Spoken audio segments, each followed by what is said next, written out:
ಶಾಸಕರ ಅಸಮಾಧಾನ ಶಮನಕ್ಕೆ ಹೈಕಮಾಂಡ್ ಕಸರತ್ತನ್ನು ನಡೆಸ್ತಾ ಇದೆ. ಸಾಗರ ಶಾಸಕ ಬೇಳೂರು ಜೊತೆ ಬಿಕೆ ಹರಿಪ್ರಸಾದ್ ಚರ್ಚೆಯನ್ನು ಮಾಡಿದ್ದಾರೆ.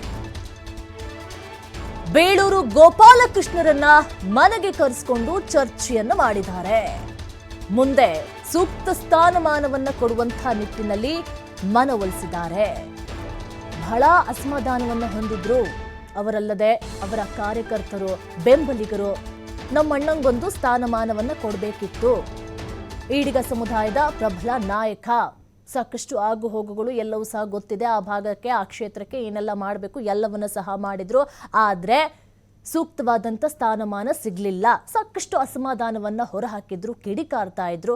ಈಗ ತಾಳ್ಮೆಯಿಂದ ಇರಬೇಕು ಅಂತ ಹೇಳಿ ಹೈಕಮಾಂಡ್ ಸೂಚನೆಯನ್ನ ಕೊಟ್ಟಿದೆ. ಗೋಪಾಲಕೃಷ್ಣಗೆ ಸಲಹೆಯನ್ನ ಕೊಟ್ಟಿದ್ದಾರೆ. ಮಂತ್ರಿಗಿರಿ ಕೈ ತಪ್ಪಿದ್ದಕ್ಕೆ ರಾಜೀನಾಮೆ ನೀಡ್ತೇನೆ ಅಂತ ಹೇಳಿ ಆವೇಶದಲ್ಲಿ ಮಾತುಗಳನ್ನ ಹೇಳಿದ್ರು. ಸಚಿವ ಸ್ಥಾನ ಸಿಗದೇ ಇರುವುದು ನನಗೆ ತುಂಬಾ ಬೇಸರ ಆಗಿತ್ತು. 3 ವರ್ಷದಿಂದನೂ ಸಹ ಅಷ್ಟೇ ನಾನು ಪಕ್ಷಕ್ಕೆ ನಿಷ್ಠಾವಂತನಾಗಿ ಕೆಲಸವನ್ನು ಮಾಡಿದ್ದೇನೆ ಅನ್ನುವಂಥ ಮಾತುಗಳನ್ನು ಹೇಳ್ತಾ ಇದ್ರು. ಇವರೊಬ್ಬರೇ ಅಲ್ಲ, ಸಾಕಷ್ಟು ನಾಯಕರು ಸಹ ಅಷ್ಟೇ ಪಕ್ಷಕ್ಕೋಸ್ಕರ ಅವರ ಬೆನ್ನ ಹಿಂದೆ ನಿಂತವರು ಎಷ್ಟೋ ಜನ ಇದ್ದಾರೆ. ಆದರೆ ಎಲ್ಲರಿಗೂ ಸೂಕ್ತವಾದಂಥ ಸ್ಥಾನಮಾನ ಈ ಕ್ಷಣದಲ್ಲಿ ಸಿಗಲಿಲ್ಲ. ಬೇಳೂರು ಗೋಪಾಲಕೃಷ್ಣ ಈಡಿಗ ಸಮುದಾಯದ ಪ್ರಬಲ ನಾಯಕ. ಜೊತೆಗೆ ಹಿಂದೆ ಬಿಜೆಪಿಯಲ್ಲಿದ್ದರು, ತದನಂತರ JDSಗೆ ಬಂದರು.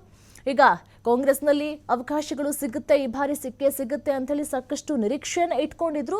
ಕೆಲವೊಂದು ಕಾರಣಾಂತರಗಳಿಂದ ಅವಕಾಶ ಸಿಗಲಿಲ್ಲ. ಹಾಗಾಗಿ ನಾನು ರಾಜೀನಾಮೆಯನ್ನ ಕೊಡ್ತೇನೆ ಅಂತ ಹೇಳಿ ಮಾತುಗಳನ್ನು ಆಡಿದ್ರು. ಈಗ ಬಿಕೆ ಹರಿಪ್ರಸಾದ್ ಅವ್ರ ಜೊತೆಗೆ ಮಾತನಾಡಿದ್ದಾರೆ.